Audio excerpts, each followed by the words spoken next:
V drugi polovici aprila se na Jurjevo, tam med 23. in 24. aprilom, narava tudi na zunaj dokončno prebudi.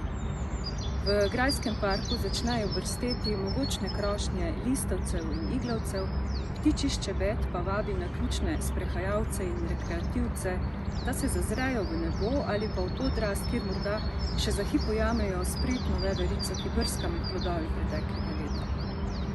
Narava je neizmeren vir navdiha v vsakem letnem času.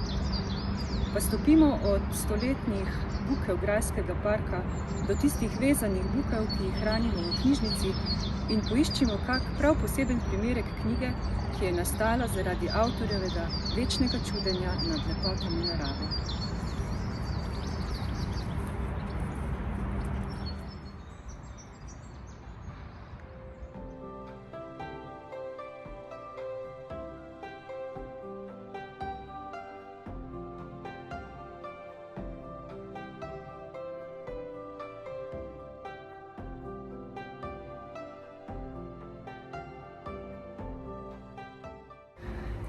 V Koroški osrednji knjižnici so v sklopu zbirke faksimiliranih in bibliofilskih izdaj v prostorih nekdanje Grajske kapele na ogled izbrani volumni znamenite biblioteke Valvazorjana. Valvazor je bil poleg svojega znanstvenega dela tudi strasten zbiralec grafičnih listov in risb. Leta 1685 jih je dal po tematskih sklopih zvezati v 18 zvezkov, od katerih se jih je z izjemo izgubljenega 4. ohranilo 17.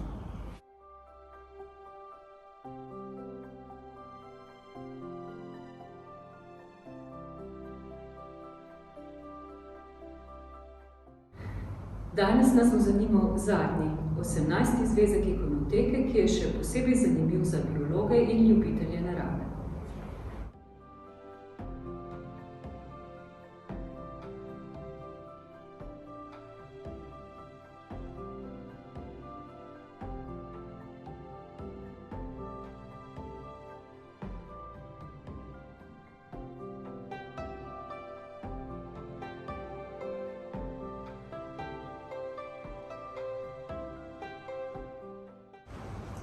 Na 163 oštevilčenih listih je predstavljenih okoli 234 rastlin in živali v akvarelni tehniki.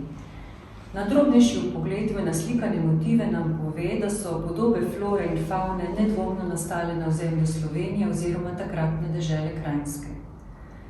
Na večini listov so barvni akvareli rastlin v naravni velikosti.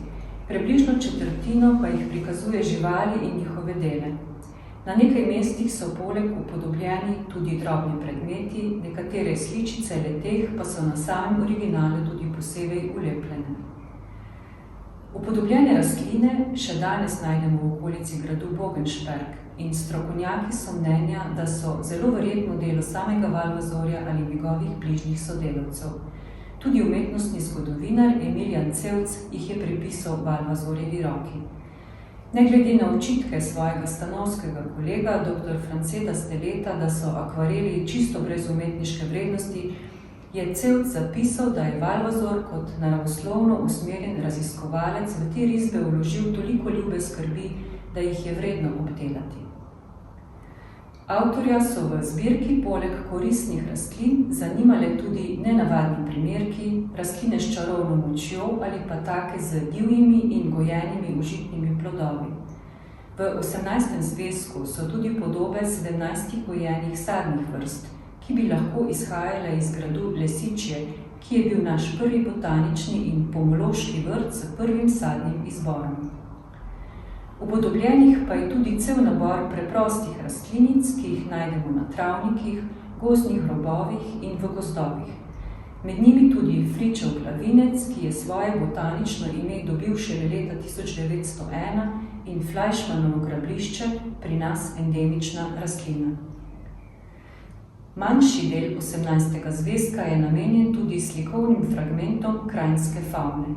Najdemo zelo natančne in po naravi zveste upodobitve žuželk in drugih nevretenčarjev.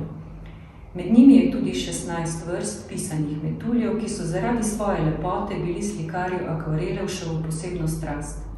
V zbirki je tudi nekaj upodobitev vretenčarjev, kjer pa se že opazi, da zaradi želje po upodabljanju v naravni velikosti in razpoložljivih mer papirja prihaja do nesorazmerij. Kljub temu pa so podobe živali zelo dobre in zoološko prepoznavne.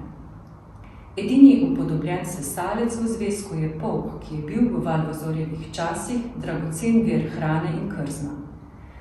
Rastlinski akvareli so zgodnje pričevanje o zanimanju za rastlinstvo na ozemlju takratne Kranjske in jih lahko časovno uvrstimo še pred Skopolijevo znamenito entomologijo Karnioliko. Strokovnjaki so mnenja, da bi bile ohranjene fragmentarne risbe lahko del Valvazorjevih velikopoteznejših načrtov, da strokovno upodobi floro in fauno Kranjske, ki pa je žal ni uresničil.